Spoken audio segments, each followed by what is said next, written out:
Hello everyone.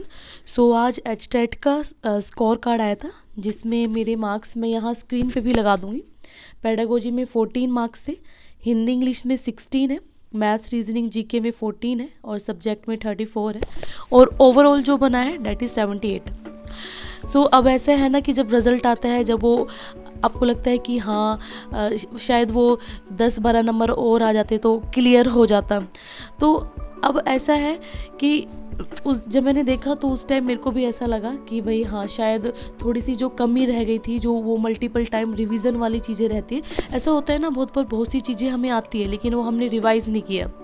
सो अगर revise नहीं किया है तो कहीं ना कहीं एक टाइम ऐसा होता है वो हम थोड़ा सा उसको भूलने लगते हैं। मान लो अगर कोई फॉर्मूला है उसमें ए स्क्वायर में है, मान लो उसमें कुछ भी हमें लिखना तो ए स्क्वायर में, लेकिन अगर हमने रिवाइज नहीं किया है तो हम कंफ्यूज ही रहेंगे कि ए स्क्वायर करना है या फिर ए करना है। ठीक है, तो कुछ चीज़ें ऐसी भी थी तो आई थिंक स्कोर किया जा सकता था, लेकिन वो अब वही है ना कि जब नहीं हो पाता तो फिर हम ऐसे तो शायद ये थोड़ी सी और मेहनत कर ली होती। तो अब वही चीज़ फील हो रहा है कि शायद थोड़ी सी और मेहनत कर ली होती। तो हिंदी जैसे मैं बता रही थी, हिंदी जीके मैं बिल्कुल नहीं कर पाई। अगर शायद अब हिंदी में मैं सिर्फ वो पेडागोजी वाला पोर्शन सोच गई थी कि वहाँ पे तो सिर्फ पेडागोजी वाला आएगा, लेकिन वहाँ पे एक भी क्वेश्चन पेडागोजी का नहीं था। हिंदी इंग्लिश में भर भर के ग्रामर दी हुई थी। ठीक है, सो अब ऐसा है कि ऐसा नहीं है कि हम सिर्फ और सिर्फ यही सब्जेक्ट पढ़ के, पेडागोजी पढ़ के, लेकिन हमें मार्क्स ले लेंगे, हमें हिंदी इंग्लिश पे भी फोकस करना पड़ेगा, हमें जीके भी पढ़नी पड़ेगी। तो हमें सब्जेक्ट के अलावा और जो पोर्शंस है उस पे भी हमें वर्क करना पड़ेगा, तभी हम मार्क्स को स्कोर कर पाएंगे। ठीक है, कोई बात नहीं, अभी और भी एग्ज़ाम है आगे।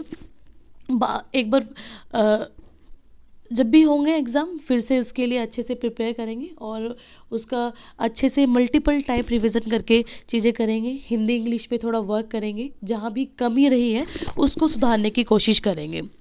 सो बुरा तो बहुत लग रहा था लेकिन कोई नहीं, कि किसी का 1 नंबर से भी रहा होगा तो उसके लिए तो बहुत पेनफुल कंडीशन रही होगी कि भाई 1 नंबर से रह गया। यहाँ तो फिर भी 12-13 नंबर है, मेहनत करने की नीड है। सो यहाँ तक आए हैं तो इससे आगे भी जाएंगे फॉर श्योर। सो बस यही सीखा है जब से प्रिपरेशन कर रही हूँ कि भाई आप बस लगे रहो, मतलब किसी भी पॉइंट पे कब आपका दिन होगा यू नेवर नो। ठीक है, सो अब बस अपना पढ़ते रहो, मेहनत करते रहो। ठीक है, सो और जो हो रहा है लाइफ में देखा जाएगा, जो चल रहा है देखा जाएगा, बट मेहनत करनी पड़ेगी और बस लगे रहो अपने एग्ज़ाम की प्रिपरेशन में। कब आपका दिन हो यू नेवर नो। ठीक है, सो यहाँ से बस यही सीखा है, कोई बात नहीं, ये इसमें कम मार्क्स है लेकिन नेक्स्ट टाइम जब भी दूँ तो वहाँ पे क्वालिफाई ही करूँ एंड देखते हैं क्या रहता है। कोई नहीं, थोड़ा कोई नहीं, अब जो हो गया सो हो गया, अब इसी को लेके बैठे नहीं रह सकते।